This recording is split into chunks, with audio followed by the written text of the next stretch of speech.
Number 5. Sirirai Medical Museum in Bangkok. The word medical in the name of this museum has surely tipped you off that you are in for something morbid and unusual. It's not for the faint of heart, but it has a lot to offer. Also known as the Museum of Death. You can see everything from the mummified remains of a serial killer and cannibal to a large variety of human skulls and different preserved body parts. This is actually really creepy. Number 4. Funeral Carriage Museum in Barcelona. Funerals are still somewhat of a taboo topic, and it's certainly something you would mention in polite society. This is really a shame, since there are plenty of wonderful rituals that have been built around escorting the departed on his way to the afterlife. The vehicles used to transport the deceased have always had a somber tone, but were not without a hint of grandeur, as you can witness by exploring the Funeral Carriage Museum in Barcelona. Number 3. The Skull Tower of Nye? The Balkans region has had a very turbulent history, particularly in the past few centuries.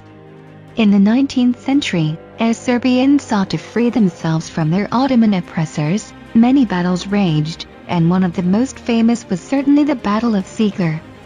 When the tides of war changed and it became clear that the Turks would win, Serbian commander Stephen Sendelic sacrificed himself and the remaining Serbian forces in an unprecedented act of bravery. Hershad Pasha had a 10-foot tower built using over 900 skulls of the fallen Serbian soldiers.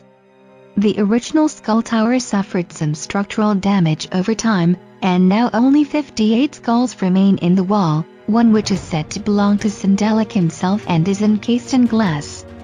It is a fairly frightening, yet awe-inspiring sight. Number 2. Museum of Medieval Torture Devices in Amsterdam. There are, of course, some parts of our history that we are not exactly proud of, and this includes wars and atrocities like torture. However, it is interesting to see just how creative people of the past centuries have been when it came to thinking up different ways of inflicting pain to fellow humans. If you have got a morbid curiosity for this sort of thing, the Museum of Medieval Torture Devices in Amsterdam has a lot to offer you. Number 1. mnkyboii Parasite Museum in Tokyo. Many museums feature animal exhibits, showcasing everything from dinosaur bones and large stuffed land mammals to unusual insects, but rarely does a museum focus solely on parasites. The mnkyboii Parasite Museum takes humanity's worst nightmares, lays them before you and provides plenty of information on each and every one.